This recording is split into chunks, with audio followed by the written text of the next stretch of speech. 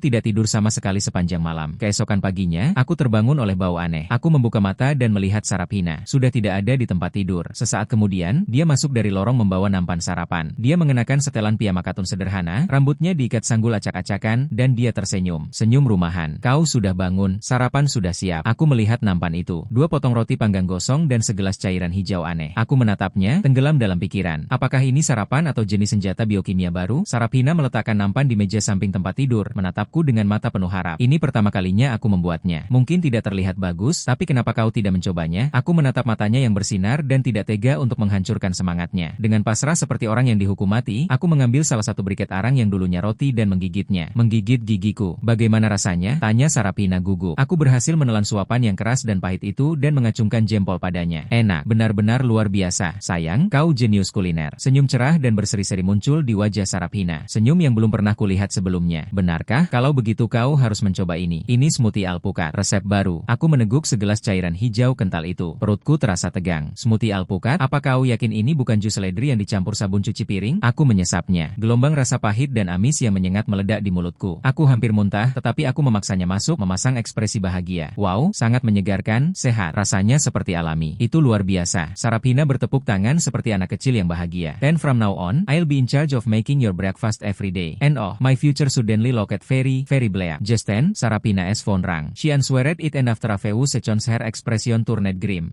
Understand. I'll be right there. She hung up and looked at me, her brow furrowed. There's trouble at the office. I have to go in. Is it serious? I asked casually. Someone is trying a hostile attack offer, buying up our losses stock and the core data for a major project we're bidding on was just like it. My stomach dropped. Here we go. I remembered this part of the plot. This was the Dragon Damian Cross's first official attack on Sterling Corp. He didn't just want a girl, he wanted her empire too. In the original story, Sarapina was driven to her witness and by this until Damian descended from the heavens to solve her crisis, earning her initial admiration. But now, he looked at Sarapina's worried face, and a bold idea began to form in my mind. Maybe he can help her. No.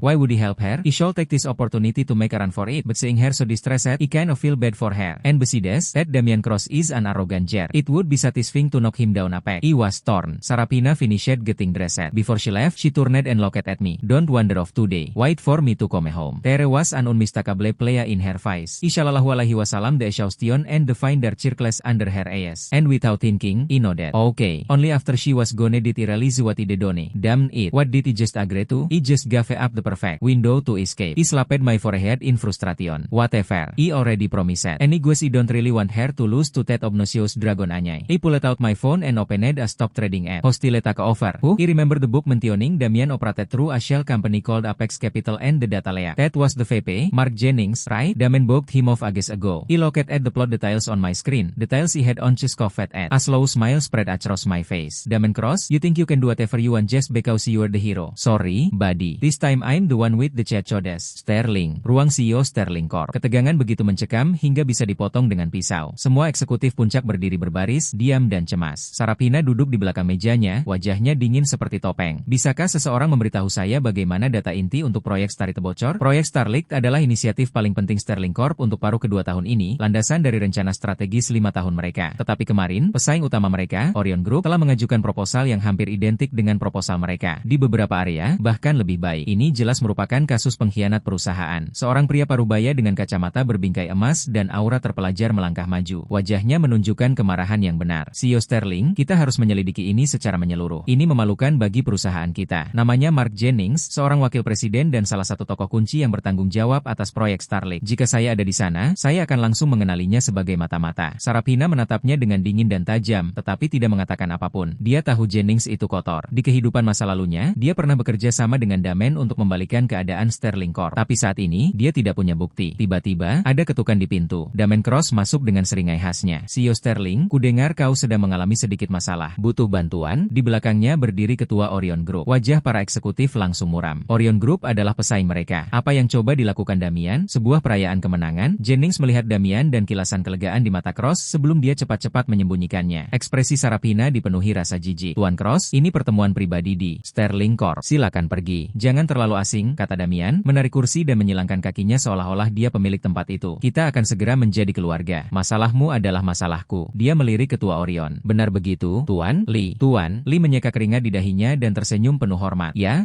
terserah, kata Tuan Cross. Sekarang, semua orang mengerti. Grup Orion hanyalah pion Damian. Kebocoran data, pengambil alihan paksa, semuanya adalah ulahnya. Tujuannya adalah untuk memaksa Sarapina terpojok. Kau menjijikan, Damian, desi Sarapina, gemetar karena marah. Semua hal wajar dalam cinta dan bisnis, kata Damian sambil mengangkat bahu. Sarah, aku memberimu satu kesempatan terakhir. Setuju untuk menjadi wanitaku, dan Sterling Corp tetap milikmu. Jika tidak, dalam 3 hari, Sterling Corp akan lenyap dari kota Vidia. Itu adalah ancaman terang-terangan. Para eksekutif semua menunduk, tidak berani berbicara. Mereka tahu Damian didukung oleh kekuatan yang jauh di luar jangkauan mereka. Sterling Corp tidak punya peluang. Wajah Sarapina pucat pasi. Dia mengepalkan tinjunya begitu erat hingga kukunya menancap di telapak tangannya. Apakah ini akhirnya? Apakah dia ditakdirkan untuk mengulangi tragedi yang sama? Bahkan dengan kesempatan kedua? Tidak. Dia menolak untuk menerima takdir itu. Tepat ketika dia hendak melampiaskan amarahnya, melawannya, bahkan jika itu berarti kehancuran bersama, ponselnya berdering. Ding. Sebuah pesan teks dari nomor tak dikenal. Ingin menang? Periksa riwayat akun Apex Capital. Kemudian lihat rekening luar negeri istri Mark Jennings. Mata Sarapina membelalak. Apex Capital adalah perusahaan cangkang di balik pengambil alihan paksa itu. Dan Jennings, dia menatap wakil presidennya yang masih dengan lantang menuntut agar mereka menemukan pengkhianat itu. Dan kilatan mematikan muncul di matanya. Ding, pesan lain tiba. Ingin mendapatkannya kembali? Titik lemah dalam proposal Orion ada di bagian 3, halaman 7. Data dampak lingkungan mereka dipalsukan. Jantung Sarapina berdebar kencang di dadanya. Siapa yang mengirim pesan-pesan ini? Bagaimana mereka bisa tahu semua ini? Mungkinkah dia hanya orang biasa? Bagaimana dia bisa tahu rahasia dagang semacam ini? Tapi siapa lagi yang mungkin? Itu tidak penting. Saat ini adalah satu-satunya kesempatannya. Sarapina menarik napas dalam-dalam. Saat ia mendongak lagi, kepanikan itu telah hilang, digantikan oleh ketenangan yang sedingin es. Ia menatap Damian, yang menyeringai seolah-olah ia sudah menang, dan senyum dingin tersungging di bibirnya. Tuan Cross, bukankah Anda terlalu cepat merayakan kemenangan? Ia mengangkat teleponnya dan menghubungi asistennya. Anna, aku butuh kau segera menyelidiki semua transaksi keuangan antara Apex Capital dan Mark Jennings dan segera menghubungi pihak hukum. Kami sedang mempersiapkan gugatan terhadap grup Orion atas penipuan korporasi. Data penilaian lingkungan mereka palsu. Kata-katanya bagaikan bom yang meledak di kantor. Semua orang terkejut. Wajah Mark Jennings pucat pasi. Senyum sinis di wajah Damen membeku. Ia menatap Sarapina. Matanya menyipit. Bagaimana kau tahu? Semua langkahnya selalu sempurna. Bagaimana kau bisa mengungkap semuanya secepat ini? Sarapina hanya tertawa dingin dan tajam. Ia tidak menjawabnya. Sebaliknya, ia mengambil berkas lain dan melemparkannya di depan ketua grup Orion. Tuan Lee, mengajukan penawaran dengan data palsu tidak hanya akan menghancurkan reputasi perusahaan Anda, tetapi Anda sendiri bisa menghadapi hukuman penjara beberapa tahun. Tuan Lee merebut berkas itu. Saat melihat bukti yang terbentang, kakinya lemas dan ia hampir pingsan. Dengan bunyi gedebuk, dia merasakan lututnya di depan Sarapina. CEO Sterling, saya salah. Saya serakah. Itu dia. Tuan Cross memaksaku melakukannya. Dia meratap, menunjuk dengan jari gemetar ke arah Damian. Keadaan telah berubah dalam sekejap. Wajah Damian pucat. Dia tidak percaya bahwa jebakan sempurna yang dia buat telah dibongkar dengan mudah. Baik, bagus sekali. Geramnya, kemarahannya berubah menjadi tawa yang aneh. Sarapina Sterling, kamu punya nyali. Dia menunjuk arahnya, lalu ke Mark Jennings yang ketakutan dan gemetar. Anda berdua akan menyesalinya. Setelah itu, dia keluar dengan marah, membanting pintu di belakangnya. Di tengah kekacauan, Sarapina menatap dua pesan teks di ponselnya, tenggelam dalam pikirannya. Eden, benarkah itu kamu? Apalagi yang kamu sembunyikan dariku? Dia mengangkat teleponnya dan menghubungi nomorku. Hai sayang, apakah krisis di tempat kerja sudah berakhir? Suara malasku terdengar di ujung telepon. Di mana kamu? Menonton TV di rumah. Di mana lagi aku? Aku sedang dalam perjalanan pulang. Setelah menutup telepon, Sarapina menatap keluar jendela, ekspresinya lebih rumit dari sebelumnya. Dia merasa suaminya adalah teka-teki, kotak puzzle yang semakin rumit semakin dia mencoba memahaminya. Aku berbaring di sofa, kaki bersilang, keripik kentang, dan menonton drama murahan di jam tayang utama.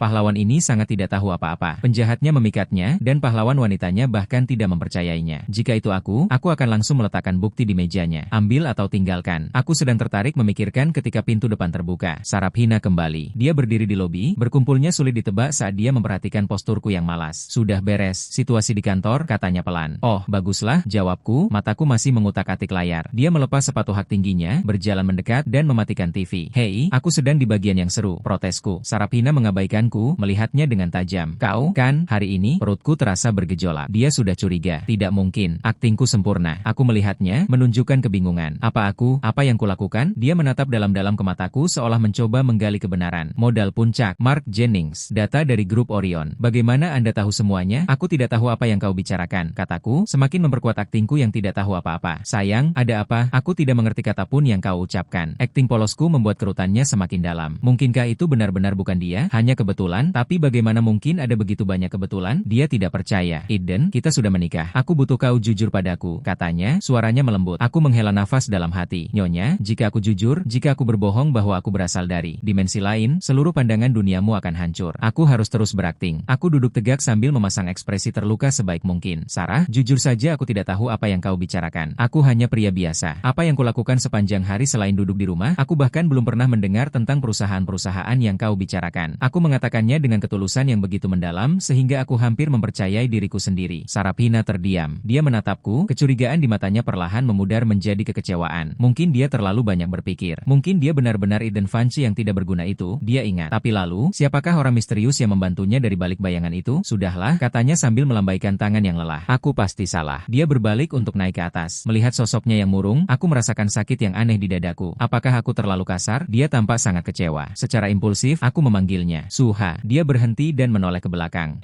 Siapapun yang membantumu, aku senang kau menang, kataku sambil menggaruk tengkuku. Jangan bekerja terlalu keras. Istirahatlah. Sarapina menatapku, tercengang. Secercah kehangatan kembali terpancar dari matanya. Ini pertama kalinya dalam 3 tahun dia menunjukkan kepedulian yang tulus padanya. Baiklah, bisiknya, sudut-sudut mulutnya sedikit terangkat. Akhir pekan itu, keluarga Sterling mengadakan mengadakan makan malam di rumah keluarga lama. Sarapina menatapku, jelas ragu-ragu. Aku tahu alasannya. Bab klasik menantu yang gagal dipermalukan di depan umum. Dalam cerita aslinya, di makan malam inilah aku, suami yang tidak berguna, diolok-olok oleh setiap kerabat sebelum diusir. Sarapina, akibatnya, benar-benar dipermalukan. Aku tidak harus pergi, tawarku. Tidak, kau harus pergi, jawabnya, nadanya tegas.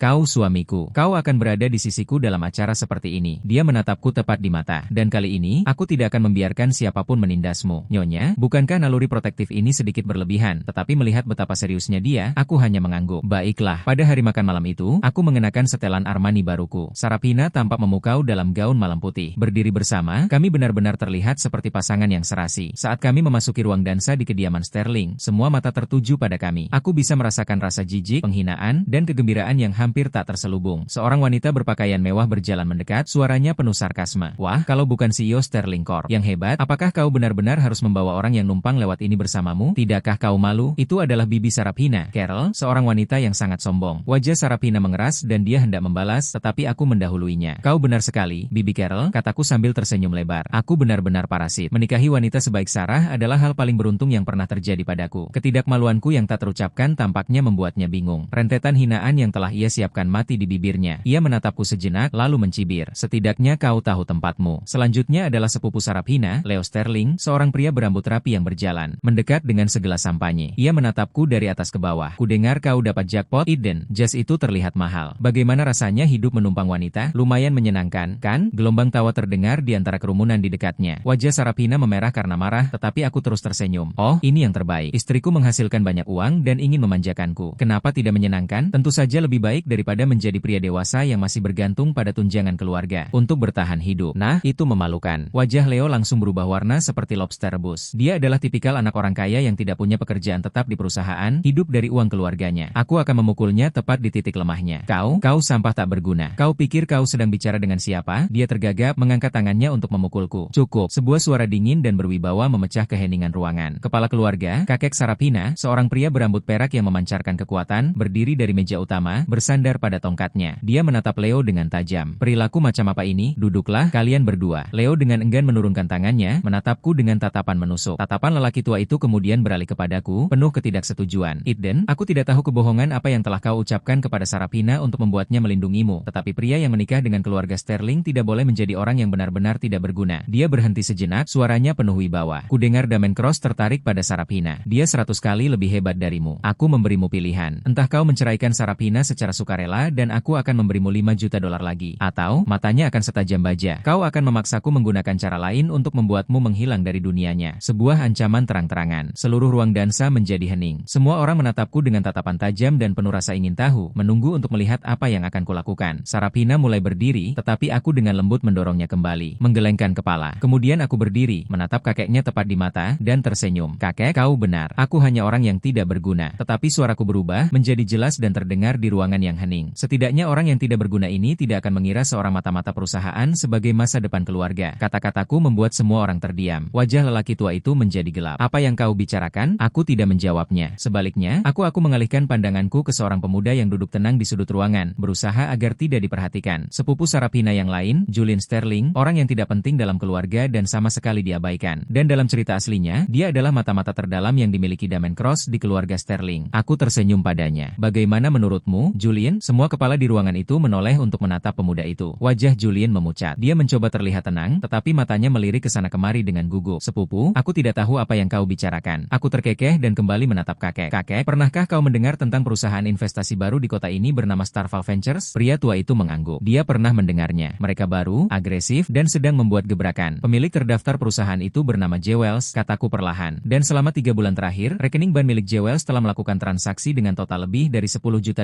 dengan cucumu, Julian. Aku berhenti sejenak, memperhatikan wajah Julian semakin pucat setiap detiknya. Dan secara kebetulan, pemilik sebenarnya dari Starval Ventures tidak lain adalah Damen Cross. Pengungkapan saya seperti bom yang meledak di ruang dansa. Leo adalah orang pertama yang bereaksi, melompat berdiri dan menunjuk ke arah Julian. Julian, bagaimana kau bisa mengkhianati keluarga? Kaki Julian lemas dan dia jatuh ke lantai. Wajahnya pucat pasi. Aku tidak. Bukan begitu, gumamnya tak jelas. Wajah kakek itu muram. Dia menatap Julian, tangannya mencengkeram tongkatnya begitu erat hingga buku-buku jarinya memutih. Para penjaga, seret dia keluar dari sini. Tangani dia sesuai aturan. Keluarga. 2 penjaga keamanan segera bergerak dan menyeret Julian yang merintih keluar dari ruangan. Keheningan kembali kembali menyelimuti ruangan, tetapi sekarang cara keluarga Sterling memandang saya telah berubah. Rasa jijik telah hilang, digantikan oleh keterkejutan dan sedikit rasa takut. Pria yang mereka anggap sebagai parasit tak berguna ini baru saja dalam beberapa kalimat mengungkap seorang pengkhianat yang bisa menghancurkan seluruh keluarga mereka. Pria tua itu menatap saya, ekspresinya merupakan campuran yang kompleks, berbagai emosi. Setelah beberapa saat, akhirnya dia berbicara. Bagaimana kau tahu semua ini? Aku mengangkat bahu, berpura-pura polos. Aku menebak. Tentu saja, aku membaca bukunya. Kau menebak. Pria tua itu jelas tidak percaya padaku. Ya, kataku, mengarang kebohongan yang menggelikan. Aku suka membaca novel detektif. Aku selalu mencoba mencari tahu berbagai hal. Aku hanya berpikir Julian terlihat agak mencurigakan, bukan seperti orang baik, jadi aku sedikit menyelidiki. Tidak berharap menemukan apapun. Penjelasannya penuh dengan celah, tetapi tidak ada yang bisa membantah hasilnya. Sarapina menatapku, matanya bersinar dengan cahaya aneh. Dia tahu itu. Dia tahu suaminya bukanlah pria biasa. Dia seperti harta karun tersembunyi, mengungkapkan sisi baru yang mengejutkan setiap kali dia pikir dia sudah memahaminya. Makan malam berakhir dengan suasana yang kurang menyenangkan. Dalam perjalanan pulang, Sarapina terus mencuri pandang padaku. Apa? Ada sesuatu di wajahku? Aku bercanda. Eden, siapa kau sebenarnya? Akhirnya dia bertanya. Aku suamimu. Jangan bercanda, katanya, sedikit frustrasi dalam suaranya. Apa kau hanya berpura-pura menjadi pecundang selama ini? Tidak, kataku sambil mengangkat bahu. Aku memang pecundang. Aku sepenuhnya bergantung pada istriku yang luar biasa. Ketidakmaluanku membuatnya tertawa tanpa sadar. Dia memutar matanya, tetapi tidak mendesak. Tapi aku bisa tahu dia sekarang yakin bahwa ada lebih banyak hal tentangku daripada yang terlihat. Kembali ke villa, Sarapina menarikku ke ruang kerja. Dia membuka laptopnya dan membuka sebuah file. Ini adalah sebidang tanah di West End yang sedang dilelang perusahaan. Damon Cross juga menginginkannya. Bagaimana menurutmu? Dia benar-benar meminta pendapatku. Apakah aku sekarang penasihat strategis barunya? Aku mencondongkan tubuh untuk melihat lebih dekat. Aku ingat sebidang tanah ini. Dalam buku itu, Sarapina dan Damian bertarung sengit memperebutkannya. Sarapina akhirnya menang, tetapi dengan biaya yang sangat besar yang hampir melumpuhkan perusahaannya, dan tanah itu sendiri adalah jebakan. Beberapa bulan kemudian, rencana tata ruang kota berubah, dan nilai properti anjlok. Damon hanya mencoba memerasnya, mencoba menjebak istriku. Tidak akan terjadi di masaku. Aku menunjuk ke sebidang tanah kecil yang tidak penting di peta, tepat di sebelah lahan utama. Lupakan yang ini. Apa? Sarapina bingung. Kita akan menawar yang ini saja, kataku, sambil menunjuk petak yang lebih kecil. Mengapa? Tanyanya. Tanahnya kecil dan lokasinya buruk. Tidak ada potensi pengembangan. Percayalah padaku, kataku dengan senyum misterius. Dalam 1 bulan, nilai tanah ini akan meningkat 100 kali lipat. Karena aku ingat bahwa sebulan lagi, kota akan mengumumkan jalur kereta bawah tanah baru. Dengan stasiun utama yang dibangun tepat di sebelah sebidang tanah yang tidak berharga itu. Sarapina menatapku, matanya dipenuhi ketidakpastian. Menyerahkan properti utama senilai miliaran dolar untuk sebidang tanah yang terlupakan, itu pertaruhan yang gila. Sarah, apakah kau percaya padaku? Tanyaku, menatap matanya lurus-lurus. Dia membalas tatapanku yang jernih dan percaya diri, dan karena alasan yang tidak bisa dia jelaskan, dia mengangguk. Aku percaya padamu. Pada hari lelang, semua taipan real estate kota Aridia hadir. Semua orang ada di sana untuk satu hal, lahan utama di West End. Damon Cross duduk di barisan depan bersama Isabella Reed, tanpa seolah-olah dia sudah memiliki tempat itu. Dia melihat kami dan menatap kami dengan tatapan penuh kebencian, yang dengan cepat berubah menjadi seringai penghinaan. Dalam pikirannya, kami hanya beruntung kali lalu. Hari ini, dia akan membuat kami membayar. Lelang untuk lahan utama itu sangat sengit. Harganya dengan cepat melonjak melewati 500 juta dolar. Telapak tangan Sarapina berkeringat. Dia hampir mengangkat papan penawarannya beberapa kali, tetapi aku menahan tangannya. Sabar, biarkan dia bersenang-senang, gumamku. Pada akhirnya, Damon Cross memenangkan lelang dengan harga fantastis 680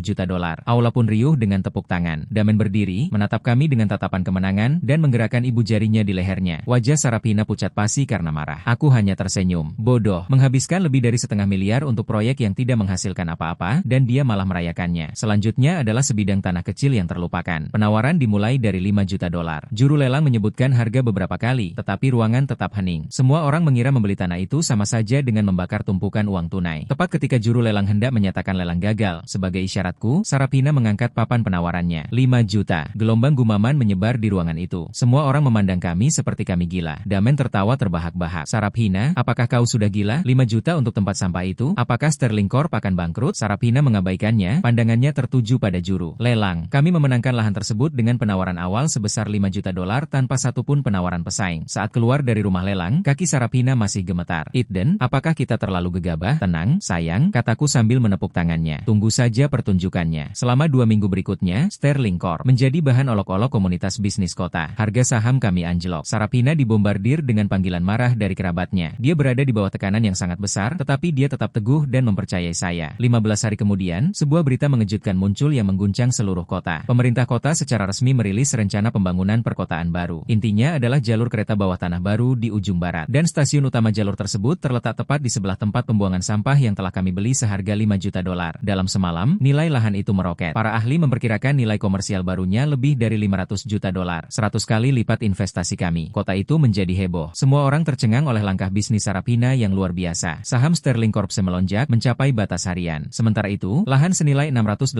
juta dolar yang dibeli Damen kini terlalu jauh dari pusat transit baru dan berada di pinggir zona pengembangan. Nilainya anjlok setengahnya. Dia telah kehilangan ratusan juta dolar. Aku hanya bisa membayangkan ekspresi wajahnya. Di kantor Sarapina, dia menatap laporan berita di komputernya, masih dalam keadaan syok. Apakah kau seorang paranormal? Aku bukan paranormal, kataku, tersenyum sambil dengan lembut menyenggol hidungnya. Aku suamimu. Wajah Sarapina memerah padam. Dia menatapku dan di matanya, bercampur dengan kekaguman, ada sesuatu yang baru. Sebuah daya tarik yang dalam dan memikat. Sial, pesonaku yang mematikan kembali beraksi. Pikirku dengan sombong. Tapi aku terlalu cepat merayakan kemenangan. Serangkaian kekalahan yang memalukan telah mendorong Damen Cross ke ambang batas. Dia sudah selesai bermain sesuai aturan. Malam itu, Sarapina bekerja lembur. Aku punya firasat buruk, jadi aku pergi ke kantor untuk menjemputnya. Ketika sampai di tempat parkir bawah tanah gedung Sterling Corp, aku melihat pemandangan yang membuat darahku membeku. Beberapa pria bertopeng menyeret Sarapina yang meronta-ronta menuju sebuah van tanpa jendela. Dia melawan, berteriak minta tolong, tetapi tempat parkir itu kosong. Lepaskan dia, teriakku, dan tanpa ragu sedikit pun, aku menginjak pedal gas, mengarahkan mobilku langsung ke van itu. Tabrakan, suara logam yang remuk bergema di ruang beton. Bagian depan sedanku menabrak sisi van. Benturan itu membuat para pria bertopeng itu terhuyung-huyung. Aku melompat keluar dari mobilku, mengambil tongkat baseball yang kusimpan di bagasi, dan menyerang mereka seperti orang gila. Kalian bajingan. Jika kalian menyentuh istriku, aku akan membunuh kalian. Aku akui itu gegabah. Aku hanya orang biasa. Aku belum pernah berkelahi sungguhan seumur hidupku. Dan aku menghadapi 4 preman besar yang mengintimidasi. Tapi saat itu, aku tidak berpikir jernih. Yang kutahu hanyalah Sarapina dalam bahaya. Aku tidak bisa membiarkan mereka membawanya pergi. Sialan, teriakku, mengayunkan tongkat baseball sekuat tenaga ke kepala preman terdekat. Dia jelas tidak menyangka serangan bunuh diri seperti itu. Dia mencoba menghindar, tetapi tongkat itu mengenai bahunya dengan keras. RGH, teriaknya, lalu jatuh tersungkur ke tanah. 3 preman lainnya tersadar dari keterkejutan mereka. Mereka meninggalkan Sarapina dan mendekatiku. Wajah mereka berkerut karena amarah. Kau akan mati. Salah satu dari mereka menarik pisau dari ikat pinggangnya. Bilahnya berkilauan di bawah lampu redup. Rasa dingin menjalar di punggungku. Sial, dia punya senjata. Eden, awas, teriak Sarapina. Suaranya dipenuhi teror. Aku mencengkeram tongkat baseball lebih erat, telapak tanganku basah oleh keringat, tetapi pikiranku tiba-tiba jernih. Tidak bisa mundur sekarang. Jika aku mundur, kita berdua akan tamat. Saatnya untuk mengerahkan semua kemampuan. Aku menerjang ke depan, menyerang pria bersenjata pisau itu. Singkirkan ancaman terbesar terlebih dahulu. Dia sesaat terkejut oleh agresivitasku. Dalam sepersekian detik keraguan itu, pemukul bisbolku melesat di udara dan menghantam pergelangan tangannya. Dentang, pisau itu terbentur beton. Aku melanjutkan dengan tendangan keras ke perutnya, membuatnya tersungkur. 2 preman yang tersisa meraung dan menyerangku dari kedua sisi. Aku memutar tubuhku, menghindari pukulan dari kiri sambil secara bersamaan menusukkan gagang pemukul bisbol ke belakang ke tulang rusuk pria di sebelah kanan. Dia mendengus, serangannya goyah untuk detik yang krusial. Aku memanfaatkan kesempatan itu, berputar dan mengayunkan pemukul bisbol dalam lengkungan rendah, mengenai tempurung lututnya. Retak, suara retakan yang mengerikan bergema di garasi. Dia menjerit dan jatuh berlutut. Hanya satu yang tersisa. Aku berbalik menghadapinya, mataku merah, merasa seperti binatang yang terpojok. Dia ketakutan. Dia menatap rekan-rekannya yang jatuh, lalu menatapku, dan mulai mundur. Tetap di sini. Mundur. Aku maju ke arahnya selangkah demi selangkah. Akhirnya ia menyerah, mengeluarkan jeritan tertahan sebelum berbalik dan berlari ke dalam kegelapan. Aku tidak mengejarnya. Aku menjatuhkan pemukul bisbol dan bergegas ke sisi Sarapina. Kau baik-baik saja? Kau terluka? Tanyaku panik, memeriksa lukanya. Ia masih syok menatapku, lalu ketiga pria yang mengerang di tanah. Ia tidak bisa menyelaraskan pria yang baru saja melumpuhkan 4 preman seperti pasukan satu orang dengan Eden yang malas dan sarkastik. Ia pikir ia mengenalmu. Bagaimana kau bisa? Lupakan itu. Sekarang telepon polisi. Desaku. Ia meraba-raba ponselnya, tangannya gemetar. Setelah polisi tiba dan membawa para pria itu pergi, kami pergi ke kantor polisi untuk memberikan pernyataan kami. Sudah larut malam ketika kami pergi. Di dalam mobil, Sarapina diam, hanya menatapku dengan ekspresi yang tak terbaca. Apa? Kenapa kau menatapku seperti itu? Tanyaku, mulai merasa gelisah. Siapa kau? Tanyanya lagi. Pertanyaan yang sama seperti sebelumnya. Sudah kubilang, aku suamimu. Tidak, dia menyela. Orang normal tidak bisa bertarung seperti itu. Kau seperti,